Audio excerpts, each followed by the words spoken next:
Bonjour à tous, c'est Absolute et bienvenue dans cette nouvelle vidéo. Aujourd'hui, j'aimerais parler de certains personnages et d'une époque que vous ne connaissez probablement pas, puisqu'il s'agit de celle qu'on appelle Legacy dans l'univers Legends, qui prend place environ 100 ans après les films de la saga. Alors d'habitude, lorsqu'on aborde cette période en vidéo, c'est essentiellement pour vous parler des seigneurs Sith de l'époque comme Darkrai ou Talon, ou bien pour parler du dernier de la lignée des Skywalker, Cade. Mais aujourd'hui, j'aimerais aborder un autre sujet qu'on aborde que très rarement concernant cette période, c'est celui du contexte géopolitique, puisqu'il serait intéressant de savoir comment se porte la galaxie un siècle après le passage de nos héros que sont Leia, Han et Luke. Ont-ils réussi à mettre en place un régime stable? La galaxie vit-elle en paix? Eh bien nous allons répondre à ces questions dans cette vidéo. Mais faisons d'abord un bref récapitulatif pour savoir ce qui sépare cette période des films de la saga. Et juste avant de commencer, je vous rappelle aussi que vous pouvez soutenir la chaîne, que ce soit en devenant un membre soutien ou en faisant un don sur Utip, même 1 euro, c'est toujours d'une grande aide pour moi, je fais de mon mieux pour toujours vous proposer 1 à 2 vidéos par semaine, donc c'est un rythme assez soutenu et j'espère que ce sera possible de le faire le plus longtemps possible. Donc vous pouvez contribuer en soutenant la chaîne, mais bref, fin de l'instant promo, place au sujet de la vidéo du jour. Après la bataille d'Endor, l'Empire n'est pas complètement en défait. De nombreux officiers impériaux continuent de sévir, et certains, comme Thrawn, parviennent presque à réduire à néant les efforts de la jeune Nouvelle République qui vient d'asseoir son autorité sur la galaxie. Luke Skywalker, de son côté, forme une nouvelle génération de Jedi qui ne vont pas toujours être bien vus par les hautes instances gouvernementales, car ceux-ci sont dépositaires d'une certaine forme d'autorité, car ils se permettent d'intervenir quand bon leur semble pour rendre justice, mais en même temps, ils ne sont pas officiellement engagés par le gouvernement et ne peuvent donc pas être punis en conséquence lorsque des erreurs sont commises. La situation des Jedi sera donc toujours plus ou moins volatile en fonction du dirigeant en place. Finalement, ce n'est qu'en l'an 19 après la bataille de Yavin que les impériaux, que l'on surnomme désormais les vestiges de l'Empire, se décident sous l'impulsion de Gilad Pellaeon à signer un traité de paix avec la Nouvelle République. Des relations plus saines peuvent ainsi être entretenues, d'autant plus que cela permet aux vestiges de s'assurer du maintien de leurs frontières pour le peu de territoire qu'il leur reste. Malheureusement, 6 années après ces événements, intervient un moment majeur de l'histoire galactique, celui de l'apparition des terribles Yuuzhan Vong, ces guerriers provenant d'une autre galaxie qui vont semer la terreur, le chaos et la destruction dans tout l'espace connu. S'accaparant une immense partie des territoires néo-républicains, ces dirigeants s'étant montrés incapables de réagir à temps, à cause notamment de leur administration trop complexe et par-dessus tout à cause de la corruption et de l'inefficacité de ses membres les plus éminents qui réfutent les alertes des Jedi jusqu'au moment où l'heure devient trop grave. La capitale coruscante sous l'emprise de l'ennemi, Mon Calamari devient la capitale temporaire d'un nouvel ordre, l'Alliance Galactique, qui est constituée par Calomas, un politicien soutenu par les Jedi qui vient d'être élu. Ce nouveau gouvernement ne devait pas reproduire les erreurs passées. Pour cela, il se décide à incorporer en son sein d'autres organisations telles que le consortium de Apes et même les vestiges impériaux, car plus que jamais, la galaxie doit être unie pour faire face à l'envahisseur. Cela fait, les Yuuzhan Vong peuvent être vaincus et la galaxie va pouvoir de nouveau connaître la paix. Mais malheureusement, cette paix n'est que de courte durée car quelques années plus tard, c'est une guerre civile qui viendra bouleverser l'équilibre galactique. Une fédération de planètes menée par les Corelliens va se révolter et va semer la discorde dans toutes les familles importantes de la galaxie. Et en même temps, le chevalier Jedi Jacen Solo, le fils de Han et de Leia qui se rapproche de plus en plus du côté obscur, fomente un coup d'état qui lui permet à lui et à l'amiral Niatal de s'adjuger du pouvoir en formant un Doomvira. Finalement, le salut de l'Alliance viendra assez étonnamment d'anciens impériaux menés par Natassi Daala, qui vaincront au combat la flotte de Jacen, tandis que celui-ci sera tué par sa sœur jumelle Jaina Solo. Suite à la mort de Jacen, l'amiral de l'Alliance Neg Boitou confirme Natassi Daala dans son nouveau rôle de chef de l'Alliance. A noter par ailleurs que celle-ci a également imposé de nouvelles consignes aux Moff impériaux, exigeant par exemple qu'il y ait autant de Moff femmes que d'hommes au sein de leur conseil.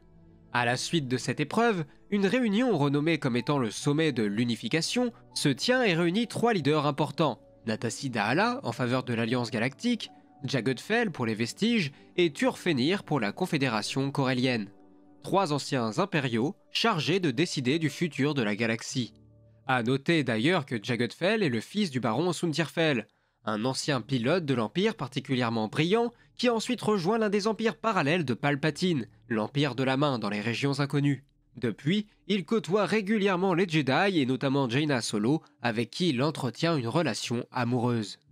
Mais revenons-en à l'Alliance. Une fois la guerre terminée, et malgré le rôle qu'ils ont pu tenir, les Jedi sont très mal perçus par le reste de la galaxie. Et avec Daala qui n'a jamais pu les apprécier à la tête du gouvernement, leur situation devient plus que compliquée. Luke Skywalker, le grand maître de l'ordre, est ainsi condamné à l'exil. Finalement, Daala, bien qu'elle commence son mandat avec de nombreux espoirs de paix, tombe vite dans des excès autoritaristes voire tyranniques. Des négociations avaient en même temps eu lieu avec Jagged Fell pour unir définitivement les vestiges de l'Empire et l'Alliance, mais face aux excès de Daala, Jagged se retire des négociations. C'est donc une situation assez ironique, puisqu'on se retrouve dans un contexte où l'Empire fait preuve de plus d'humanité que le gouvernement censé être démocratique. Heureusement, Daala finit par être déposé et un triumvirat temporaire est ainsi formé pour prendre le contrôle de l'Alliance, avec à sa tête un sénateur, un militaire et un maître Jedi. Au fil des années, les vestiges impériaux vont regagner de leur splendeur et de leur gloire passée, grâce notamment à Jagged Fell qui met en place le projet La Victoire sans la guerre, qui consistait à répandre l'influence de l'Empire partout dans la galaxie sans verser la moindre goutte de sang, mais plutôt en apportant leur aide au monde en ayant le plus besoin. Jagged s'est également marié avec Jaina Solo et leurs héritiers ont ainsi pu prendre leur suite, formant la dynastie des Fell. Cela n'a pas empêché pour autant l'Alliance de mener de grands projets tels que le projet Ossus qui avait pour but de sauver les mondes touchés par les Vong et qui avaient souffert lors de leur invasion.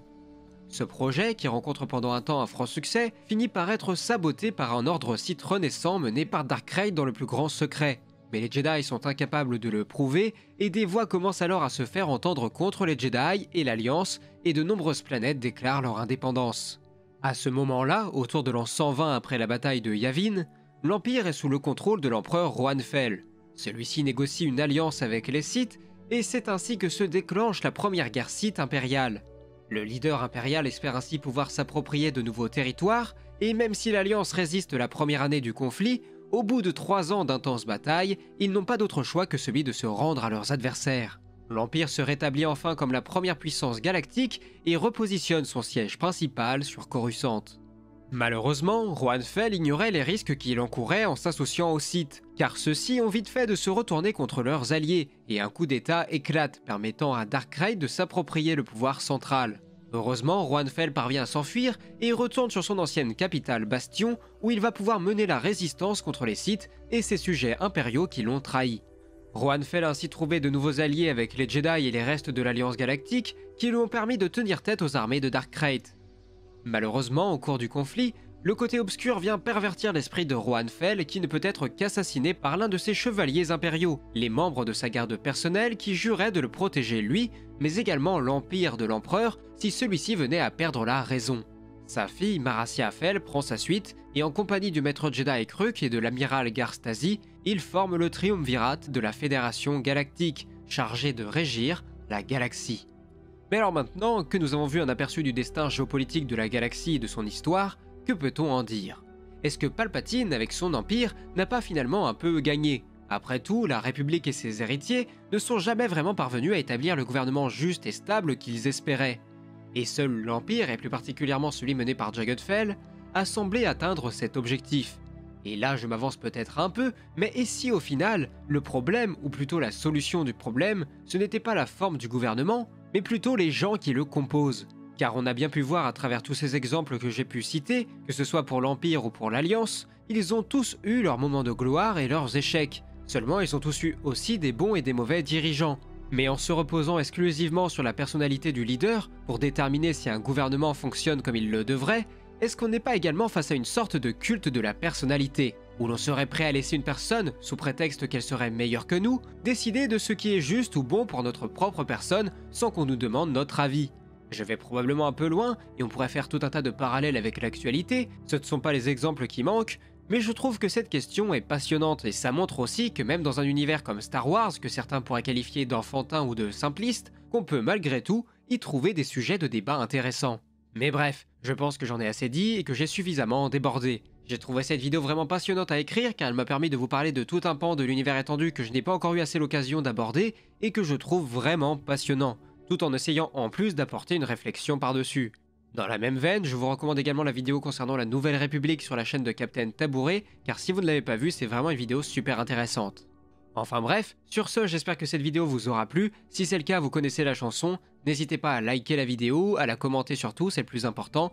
N'oubliez pas non plus de vous abonner à la chaîne pour ne rien manquer des futures sorties.